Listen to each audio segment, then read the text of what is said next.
and pleased to be joined now by my broadcast partner on the Bills Radio Network. It's Bills Radio color analyst, former center for the Bills, and host of the Centered on Buffalo podcast, Eric Wood, joining us here in the aftermath of what was a far from perfect evening for the Bills and a near perfect evening for the Ravens, which, Eric, probably accounted for the disparity in score, with the Ravens playing as well as they did and the Bills playing so much below their normal standard.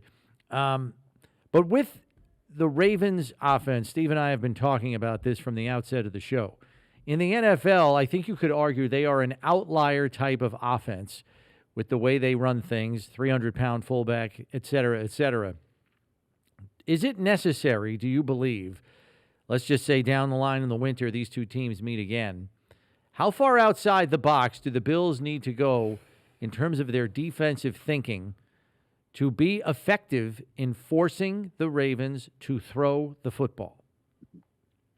Well, we've seen the Bills be successful against this Ravens team that's mainly the same cast a number of times. Now, when you add Derrick Henry, a Hall of Fame 250-pound running back that can run as fast as anyone in the league if you let him go straight north and south, that adds a different element to this offense. You still have the flash of Lamar Jackson, capable thrower. You have some shiftier guys on the outside, some capable tight ends that can catch some balls over the middle. But you add Derrick Henry to the mix, and you got a fullback and a running back that are bigger than anybody on your defense and likely your defensive tackles. Okay, so maybe the next time the Bills say, okay, we're going to put more three linebacker sets on the field. Well, that's difficult right now when you're sitting here without Terrell Bernard and without Matt Milano this early in the season. And so, you know, I don't know that there's a ton that needs to happen other than the fact that, and no offense to the guys that are in there right now, but not many people in the league are playing, can play the positions of linebacker and nickel like Taron Johnson, Terrell Bernard, and Matt Milano. You put those three guys in there, and it's likely a different story last night. Do the Bills get the win? Probably not. I mean, honestly, they made so many mistakes on both sides of the football. You know, it was going to be tough to go into M&T Field last night and get that victory. But, you know, I'd imagine the next time these teams play, whether it's another defensive lineman on the field, if Ricard's on the field, because you're not super worried about him as a pass catcher, or it's another linebacker. Obviously you're going to make some adjustments the next time if you face these guys again in the playoffs. Yeah, and I think one of the things, too, we've seen this happen as well. You know, the Bills play a team early in the year, and they had come back with a much different game plan. And I'd say this, too.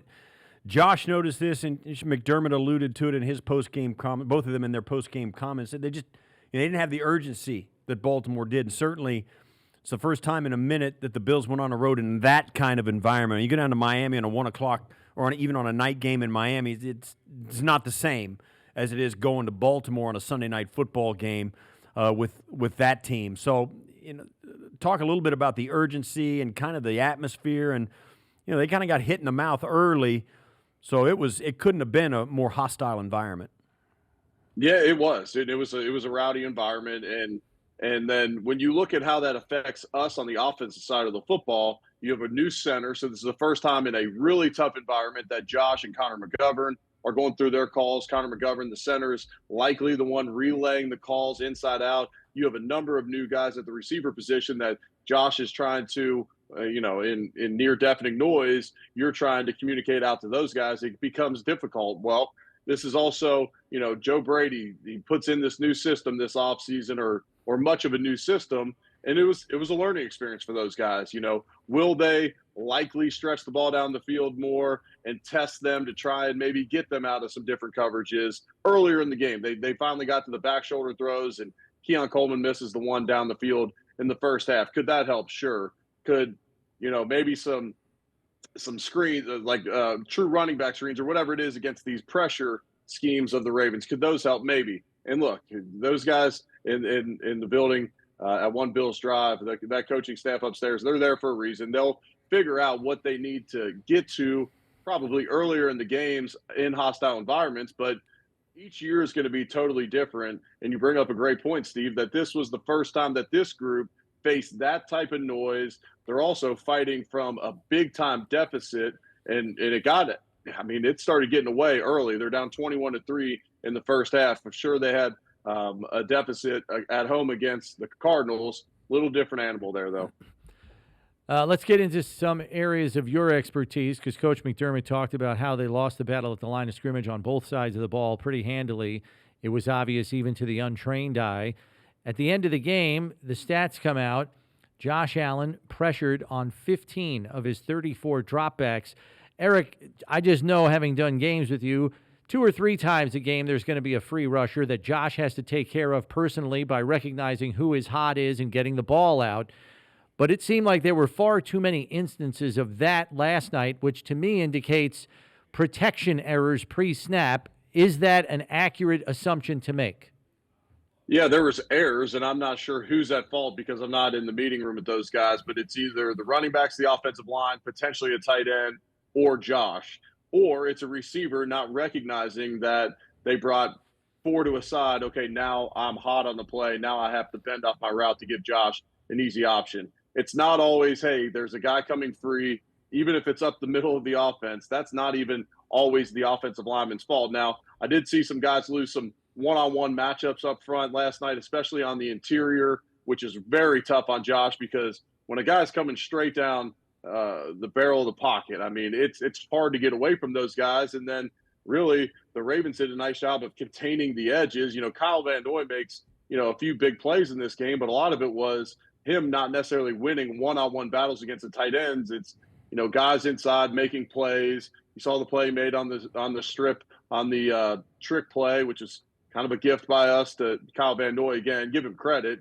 He's doing his job and doing it effectively. But I felt like there were some losses on the interior, which Baltimore's defense is excellent on the interior. Matt Abuike is one of the highest paid interior guys in the league for a reason. But when you look at it, yes, there was definitely protection issues, and these types of games where you see that type of pressure percentage, it's oftentimes where you're not effective on first and second down, so you're finding yourself in a bunch of third and longs or obvious pass situations, or when you're at double-digit deficits, and both of those came true last night, which is going to lead to a really tough day when the Baltimore defense, Zach Orr, their defensive coordinator, can just simply pick and choose different pressure schemes at will because there's not a whole lot of risk there. We had a couple of callers mention this, and I guess I would, for the most part, agree. It didn't look like the Bills' running game was ineffective at all last night. It just looked like it was just something – they weren't going to win that game by running the ball. Yeah, that's a fair point. And once you find yourself down as quickly as they did, they're down 14-3, like it's 21-3 before they can blink. The Ravens score touchdowns on their first 3 drives, and so you're likely not going to be able to just simply stick to the run. Me and Chris talked about it heading into the second half. Keep them honest, and at times mix in a run so that they can't just simply pin their ears back. But you got to make some plays down the field. And so had this been a closer game with Michael Pierce, their nose guard, out, could they have worn on this team a little bit in the run game? Likely, but it just didn't get to that point in this one because of that. Much has been made about the trick play call. The Bills had seized momentum back in the game at that point. They're at midfield.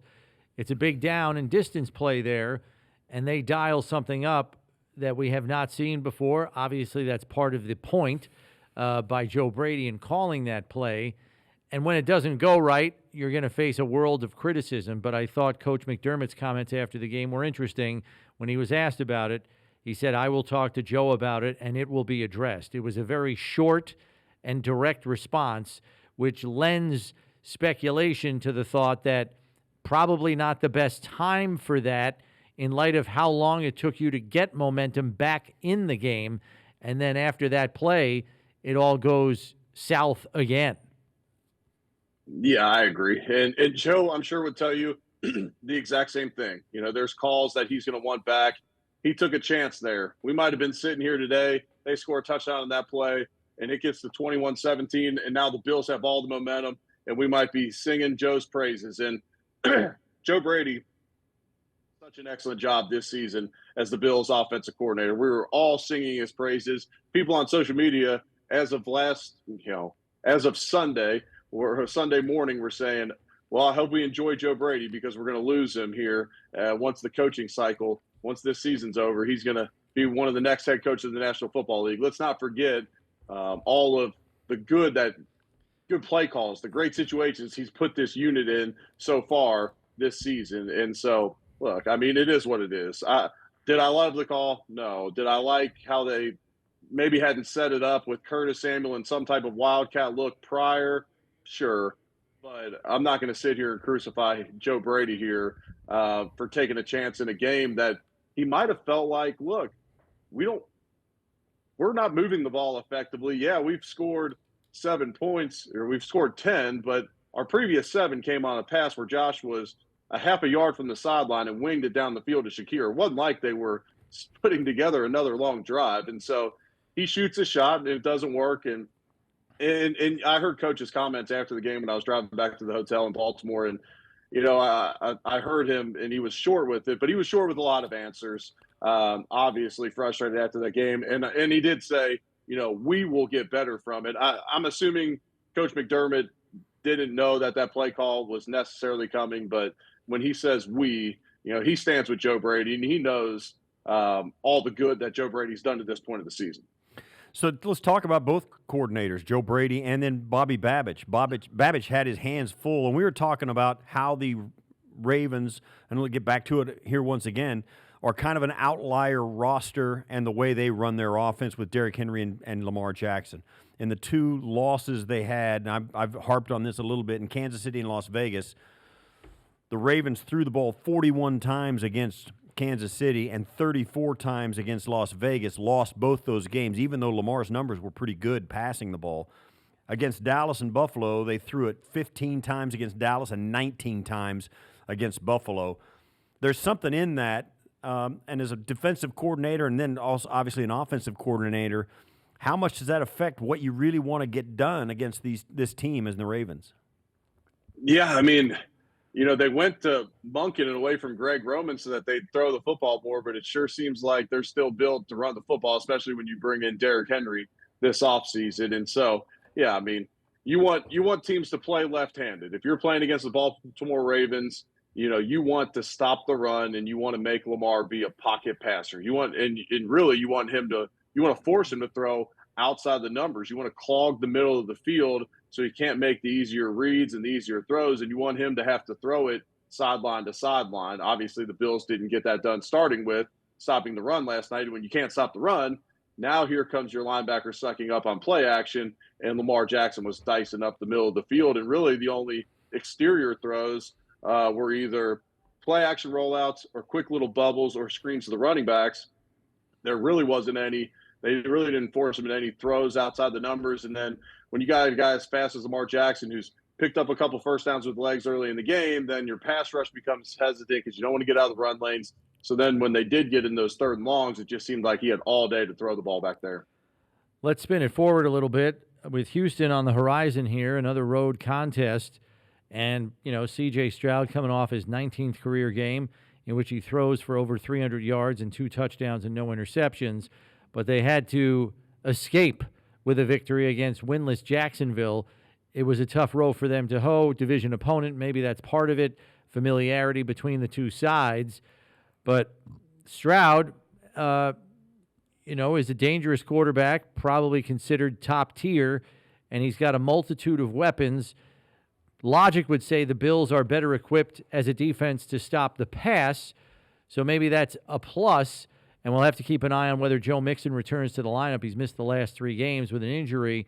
But what do you see at first blush with this matchup? Yeah, you look at this game on the schedule early in the season, you say this is going to be 2 of the AFC's best. You have the storyline with Stephon Diggs going against his former team. And then I have a lot of respect for C.J. Stroud. I think he's played phenomenal in this first part of his career. Just in his 2nd year, seems mature, well beyond his age, can make any throw on the field, seems grounded. His teammates love him. I mean, they got their franchise guy down there at Houston. This will be another tough matchup here for the Bills, but you're right. Different animal. And look, teams are generally going to be built these days to stop the Kansas Cities. If I'm looking at from the AFC perspective, Kansas City, Buffalo, Houston, Miami to an extent, New York to an extent, those teams that, you know, have, you know, 2 to 3 different weapons outside, quarterbacks with huge arms can air it out.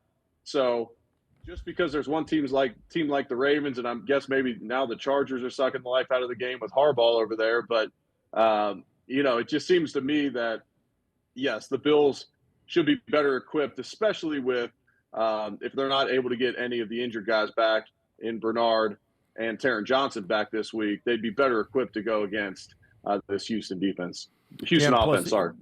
Is there anything from this, or I guess what do you take from this Baltimore loss and learn about it for this week's game in Houston? Obviously, the emotion of it and kind of the chip on your shoulder during the week, but is there anything else?